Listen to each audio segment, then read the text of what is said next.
Well, hello there and welcome to the bathroom of the dollhouse for another reading from The Secret Language of Birthdays by Gary Goldschneider and you Stelfers for December 31st, the day of aesthetic promotion. That's right. And here at the top of the page is a visual representational image of the day of aesthetic promotion. Well, we have us an image of what could it be? This one's rather interesting. Boom, it's a praying mantis against a leer. That's right. I don't know. Is that a adequate visual representational image of the day of aesthetic promotion? I don't know. Who's to say? But maybe we'll make some kind of connotations as we get on with the read there. That being said, not altogether all too important, the visual representational image there. No, sir or ma'am, not when it's December 31st and it's somebody's birthday today. That's right. So if it's your birthday today, I just want to say happy birthday. That's what's important. Wishing you a happy birthday. Now, in a lot of cases, these videos tend to find people late. And so if that happens to be the case, well, I just want to say, I hope you had a happy birthday. But for everybody else who's joining us randomly or more ideally to celebrate the December 31st birthday, I just want to say hello, welcome. And I hope you enjoy yourself.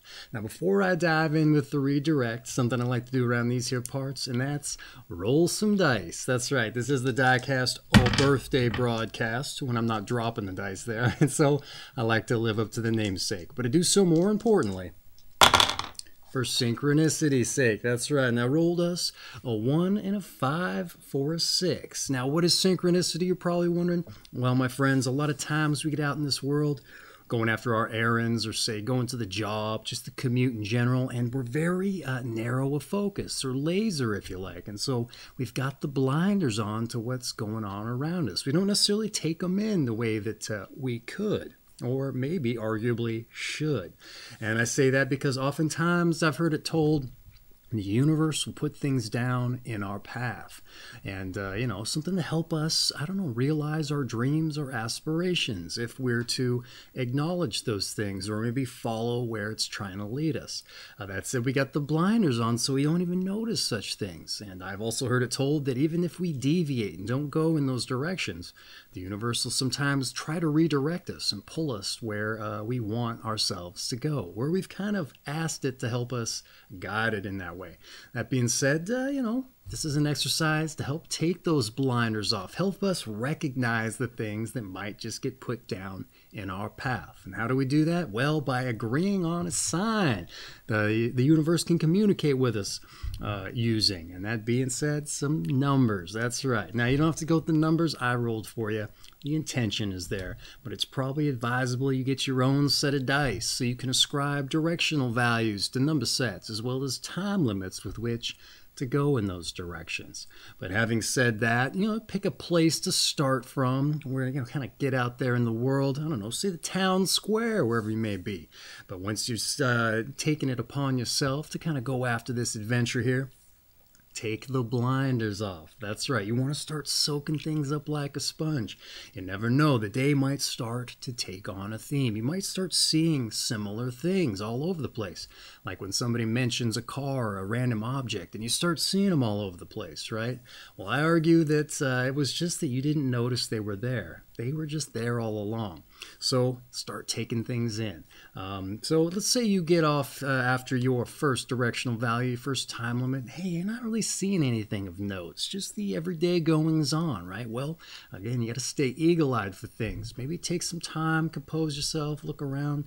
Maybe you just so happen to notice, hey, what's this? The street signs there. I just so happen to be on, oh, what's this? 15th Street and, I don't know, Broadway. Okay, well, all right. I would say that's a sign to show you that you're on the right path. So roll yourself another directional value, time limit, and head off, all right? And you're going down the way. I don't know, maybe you happen to see, what's this? Maybe an insect flies by and lands on something. Oh, what is it? It's actually a praying mantis, perhaps. That's right, work in the visual representational image. A little bit of a theme, perhaps. Just take note of such things. Maybe as you're going on your way to get to the end of your time limit, something else happens to present. Maybe you just so happen to pass a harp shop. I don't know. The old leer there. I would say that it's just another thing to go to show you you're on the right path. Maybe you reach the end of your time value. Oh, and what's this? The old number the number 15 bus pulls up, or the number 6 bus pulls up. I would say to take that as a sign. Maybe you don't like to ride the bus all that often, if ever, but hey, maybe you just so happen to have the perfect change in your pocket to do so. So I would take that as a sign to get on there. Now maybe you want to get off the bus as soon as you possibly can, so roll yourself a time value. Maybe as you're riding, waiting that thing out, you just so happen to notice somebody wearing some kind of sports jersey. And what's this? Maybe it just so happens to have a 51 on the back of it. Oh, so you know what? I would take that as a sign to follow that through until that individual maybe gets off the bus. So, and then, don't come off like a stalker, but once you get off the bus, see where they're going, roll yourself a time value. See how long to maybe follow them for, but give them a little bit of a breath, a little bit of a buffer if you like. With that said, maybe they happen to notice that you're following them. Hey, you know what? You shouldn't have been stalking to begin with, all right? I'm not advising that. So, that said, if that kind of thing happens to happen, just be forward, be transparent about it. Show them your dice, show them this video, let them know that, hey, you're not out there to try and stalk anybody. You're just trying to let the universe guide you, using them as a tool. And maybe when they see this video, they're like, that's just crazy. Like, I know it's not something I would normally do. They go, no, not the synchronicity thing. It's my birthday too. Oh, that would be interesting, wouldn't it? But you never know. It's not outside the laws of nonfiction. It could happen, all right? That said, I think you get the idea. Maybe you just so happen to make a new friend. Maybe that's the whole goal of this whole thing. The universe puts somebody in your life that help you expand your horizons. And you found this video, didn't you? That's right. That's the first step. Taking off the blinders. Anyway, I think you get the idea. So get on out in the world. See, taste, touch, smell, maybe see, hear, just intuit in general the magic. And if you do, I think you'll understand why I brought it up. So let's dive in with the birthday read, shall we? Your month is December. Your day, the 31st. Your sign is 8 to 11 degrees Capricorn, of the Capricorn I period specifically. And your quality and element is Cardinal Earth. All right, December 31st, the day of aesthetic promotion. Those born on December 31 are drawn toward aesthetic experiences of many types. In their careers, they often work to promote beauty or harmony in one form or another.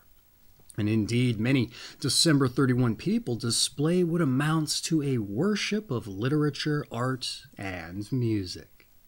But since making something beautiful often involves first getting rid of the ugliness, those born on this day can also be concerned with locating, exposing, and eliminating disturbing elements in the world around them. December 31 people must beware of dictating to others concerning what it is, or what is rather, or is not, beautiful. They may need to be reminded that their opinions, no matter how studied, are simply another person's tastes. Yet many December 31 people have an unerring sense of the needs of their society and perhaps a good idea of how to satisfy them.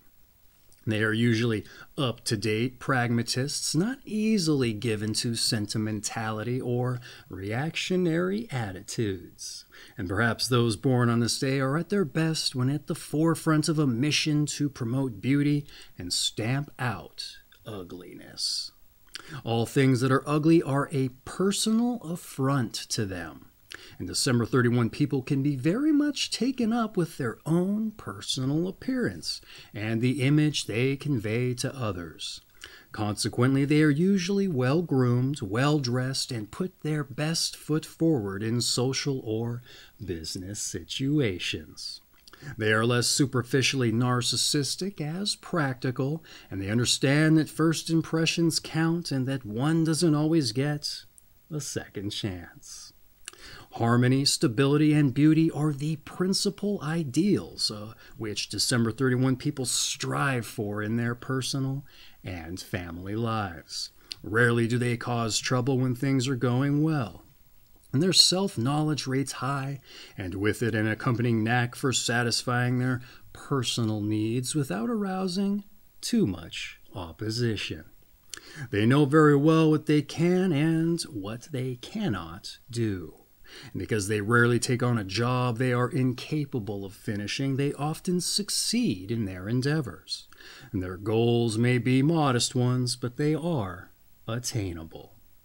Less highly evolved, December 31 people must beware of getting carried away by a crusading attitude and arousing antagonisms, negative energy, and accompanying failures. They must learn to go about their business in a quiet, unassuming way and achieve the same results with half the trouble. Usually big displays of emotion work against December 31 people, and most born on this day are aware of this.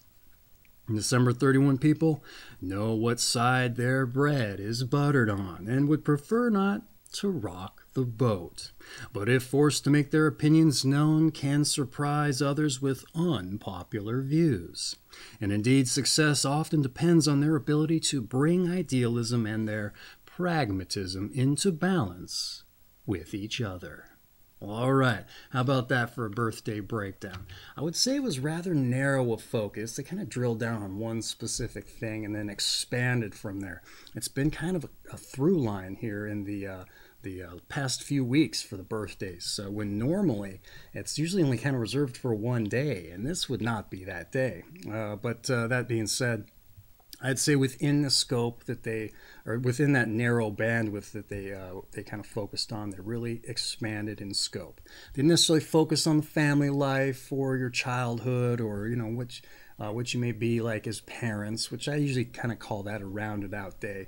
But like I said, I think they really expanded it in there within the direct focus they had. That being said, I'd like to provide a little bit of a commentary on the things we just read, a little bit of a rehash / what things I found interesting, and also things that might relate to other days or contrast. So let's get into it, shall we?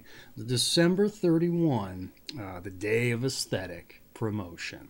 You're drawn to aesthetic experiences of many types, and you're said to gravitate to work promoting beauty or harmony.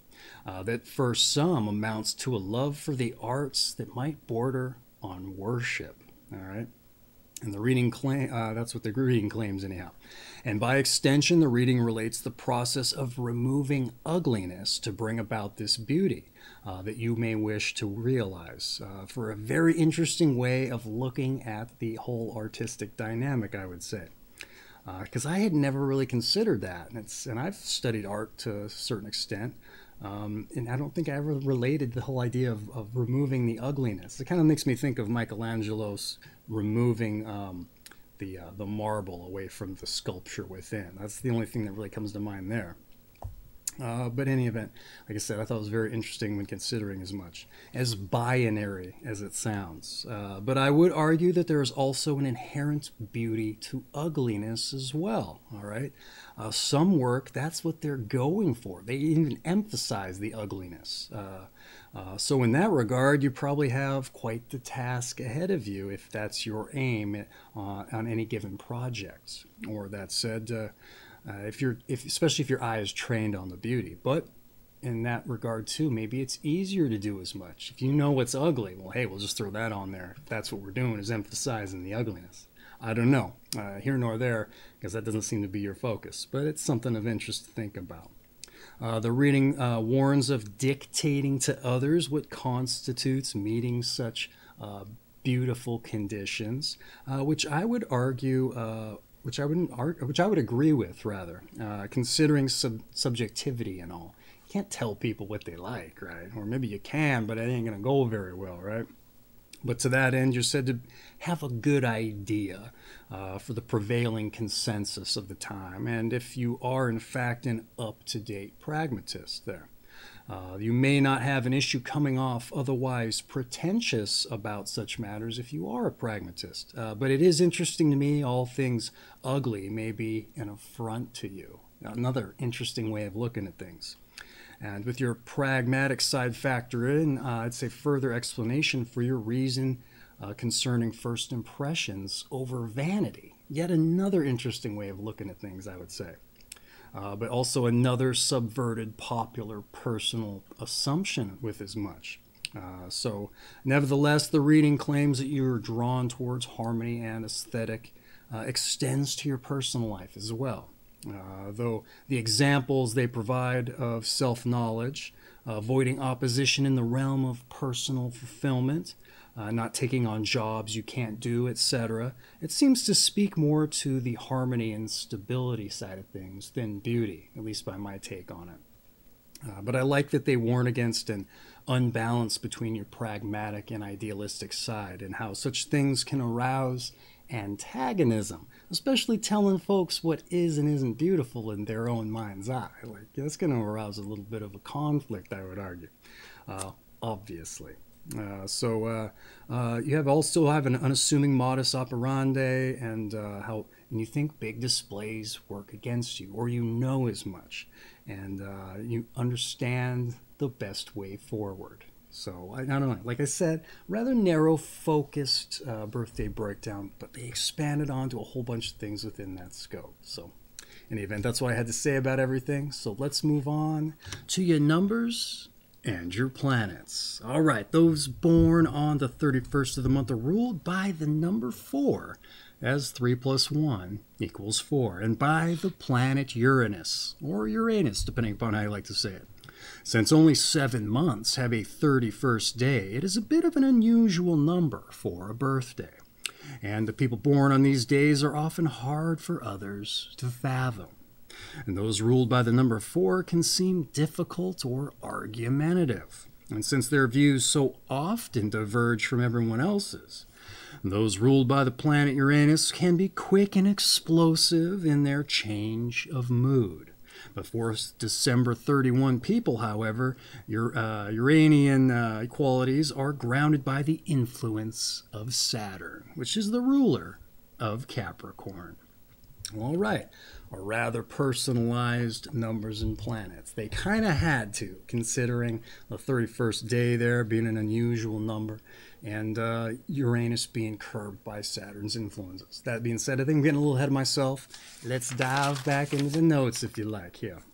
The number 4 in Uranus for an explosive changes of mood imparted by Uranus, which, as it turns out, are curbed in this particular instance by Saturn's influence, which doesn't happen very often with Uranus days here. In fact, I've only seen it one other time, which doesn't speak to the rarity of the 31st day dynamic specifically, but it's interesting that there's yet another interesting dynamic in the mix as well. Also interestingly, returning back to Saturn here with its constrictive, arguably conservative influences, is it's having an arguably positive influence on curbing Uranus's erratic influence. All right, as more often than not, Saturn affects conflict within the idealism found on so many other days, and also with a lot of the other planets there. Also leading to themes of frustration and confusion and conflict within those people's lives. And so a whole host of rarities for you, making this a very interesting numbers and planets breakdown. And so I would say take a little bit of solace in knowing that you're one of the very few rare individuals that conflict isn't said to arise from the Saturn co-rulership there.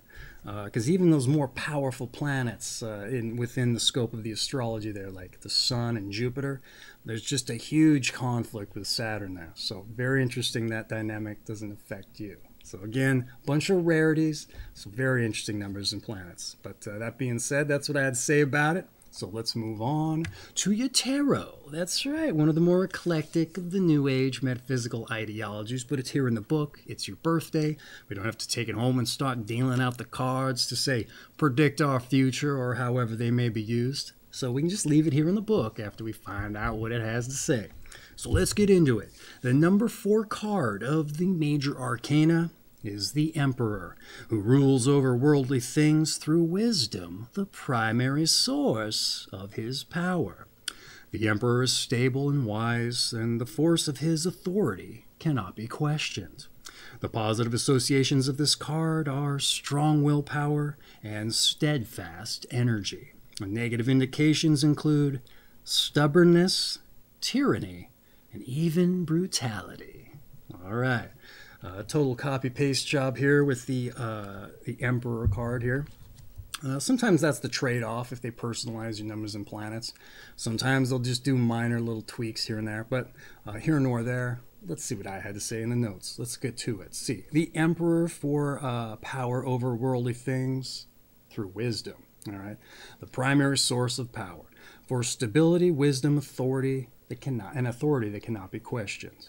Rather apt card, I would say, considering the otherwise inventive and otherwise abstract way the breakdown relates that you may view not just the aesthetic, but probably the world. All right, even if not in the way described by the breakdown, positives of strong willpower and steadfast energy, and negatives of stubbornness, tyranny, and brutality, the likes of which I didn't necessarily pick up on unless your mission to stamp out ugliness is realized in a more dramatic fashion, at least otherwise than conveyed there.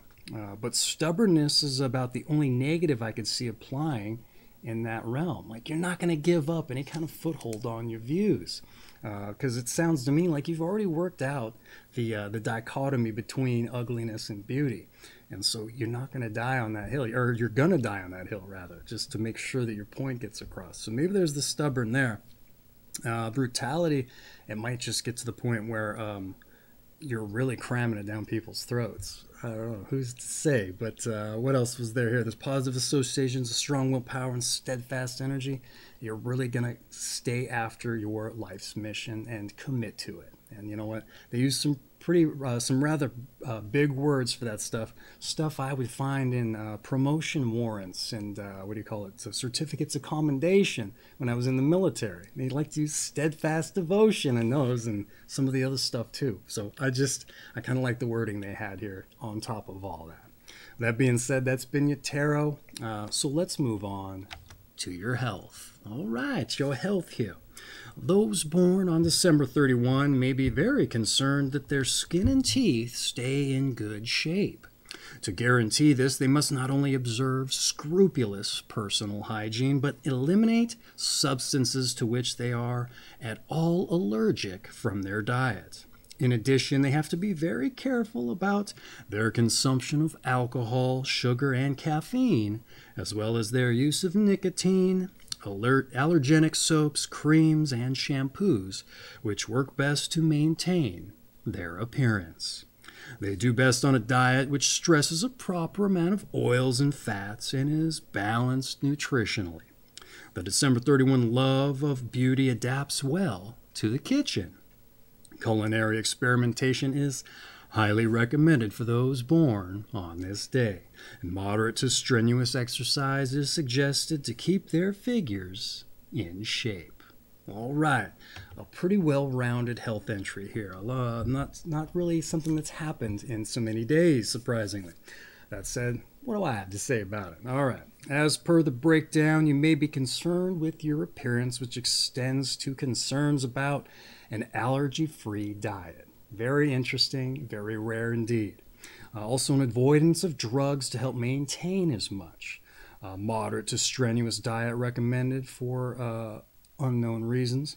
Is that what it was? Let's say it was moderate to strenuous diet.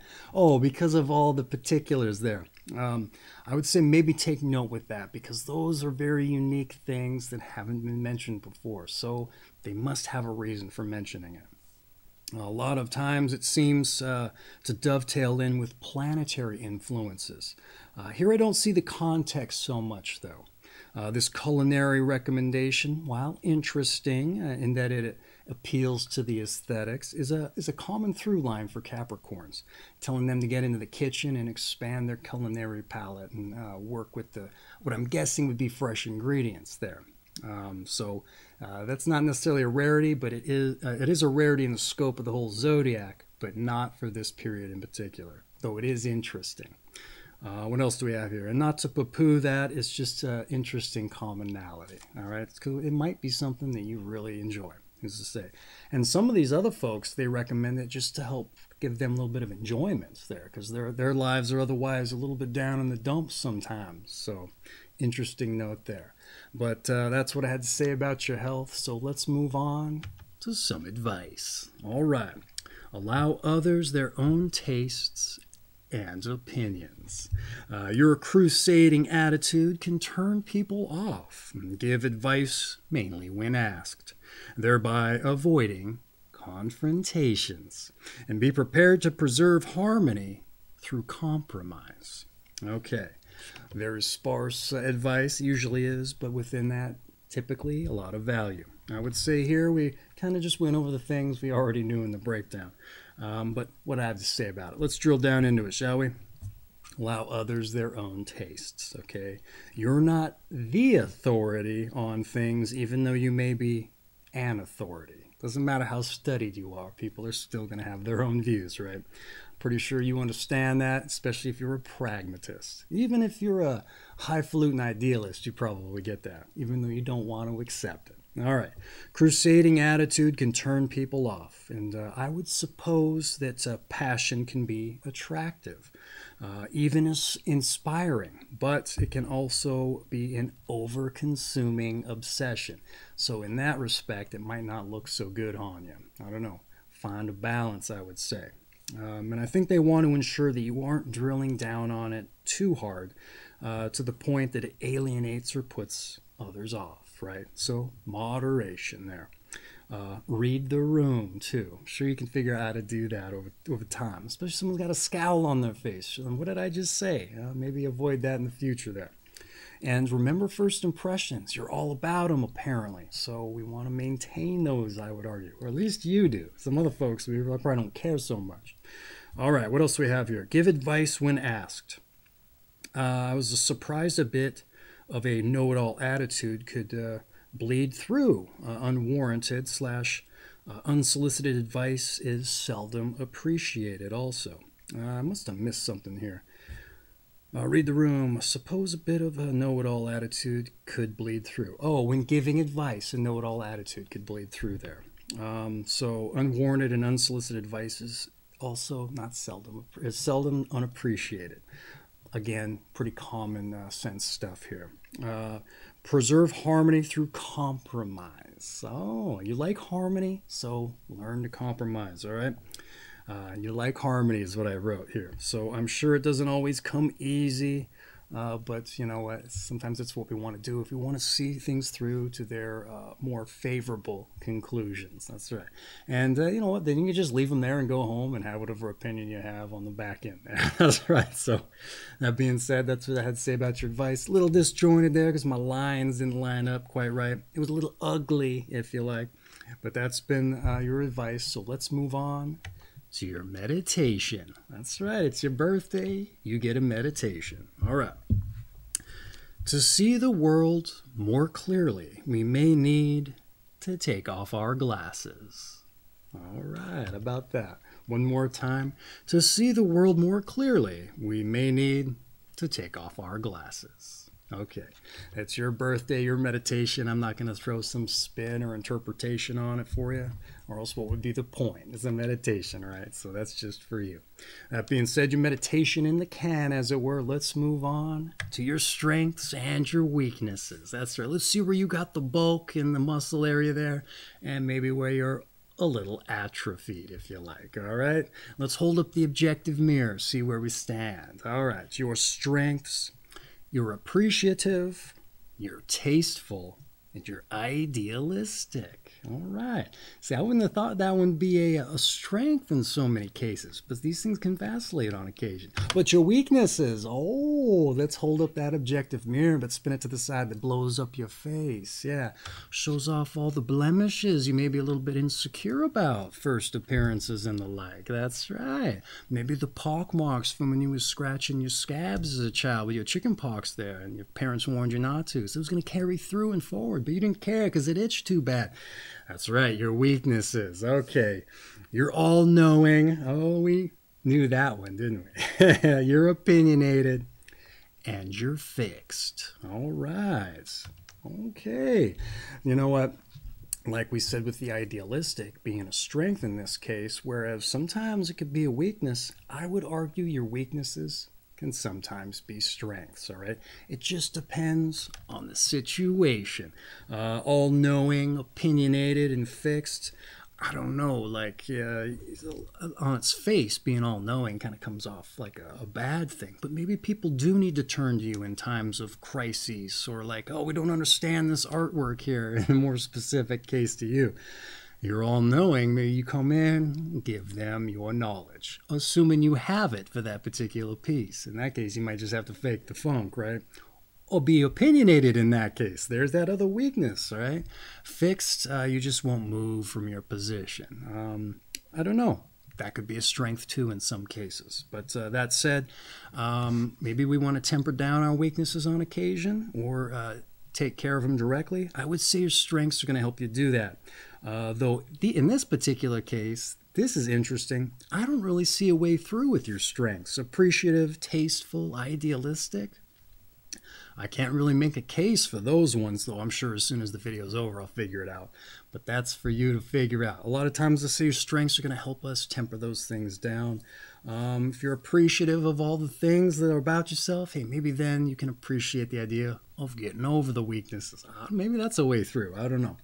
That said, I think you get the idea. So don't abandon your weaknesses too either altogether, because I often like to argue also, they make us who we are. So that being said, those have been your strengths and weaknesses for a very interesting dynamic there, also for a rarity. So let's move on to those born on this day.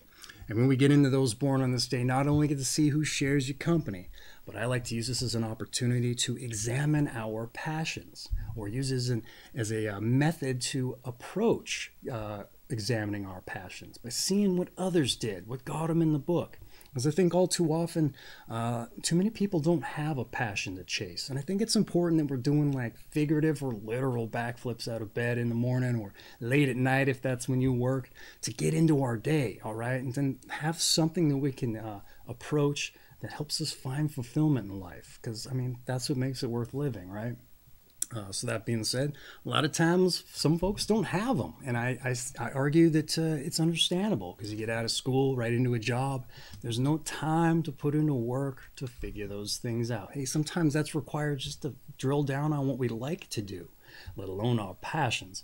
And so I think this is the perfect opportunity to maybe take some inspiration from those people who share your company. And at the very least, maybe me putting the bug in your ear about it is going to help you start fueling the fires to figure out as much. All right, so let's get into it, shall we?